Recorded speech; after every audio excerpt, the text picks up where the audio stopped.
Hey everyone, আসসালামু আলাইকুম, welcome to my 30 days 30 weight loss recipe. আজকে থাকছে 12তম পর্ব। আর আজকে আমরা একটা ছোলার প্রিপারেশন করে দেখাবো।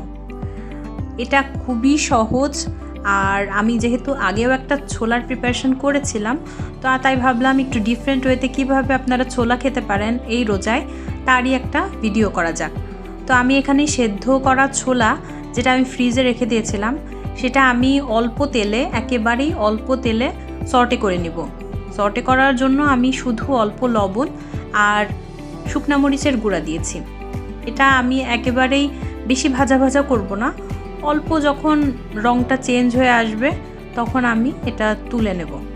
রমজানে ছোলা খাওয়াটা আমাদের ট্র্যাডিশনাল হয়ে পড়েছে। তো ছোলা খেতে হলে যে বেশি খুব তেল মশলা দিয়ে ছোলা খেতে হবে এর কোনো মান নেই। তার থেকে আপনারা এইভাবে ছোলা যদি তৈরি করেন খেতেও মজা লাগবে, আর সেটা পুষ্টিকরও হবে। তো আমি এখানে কিছু টমেটো আর শসা কুচি করে নিয়েছি। আর এখন আমি একটা ড্রেসিং তৈরি করে নিব এই সালাতে দেওয়ার জন্য। আমি প্রথমেই কিছুটা টক দই নিয়ে নিলাম। এরপর আমি এতে বেসিক স্পাইসেসগুলো রাখবো, যেমন জিরার গুঁড়া দিলাম।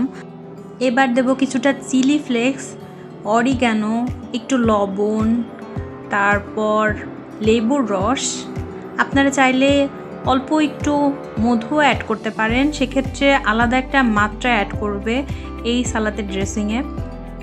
আর তারপর একটু লবণ দিলাম, একটু পেঁয়াজ কুচি আর অলিভ অয়েল দিলে এই ড্রেসিংটা তৈরি হয়ে যাবে। আপনাদের যাদের ল্যাকটোজ ইনটলারেন্স আছে তারাও এটা খুব সহজেই খেতে পারবেন। যেহেতু আমরা খুব ভালো মতো টক দইটা ফেটে নিচ্ছি, সেহেতু প্রবলেম হওয়ার কথা না। এটা একবার বানিয়ে দেখবেন। রোজ রোজ একইভাবে ছোলা না খেয়ে যদি এইভাবে একদিন বানিয়ে দেখেন তাহলে আমার মনে হয় ভালো লাগবে। তো এই তো তৈরি হয়ে গেল আমাদের ছোলার একটা সুন্দর সালাদ। আর আপনারা বাসায় ট্রাই করবেন, করে আমাকে জানাবেন কেমন লাগলো। Thank you for watching.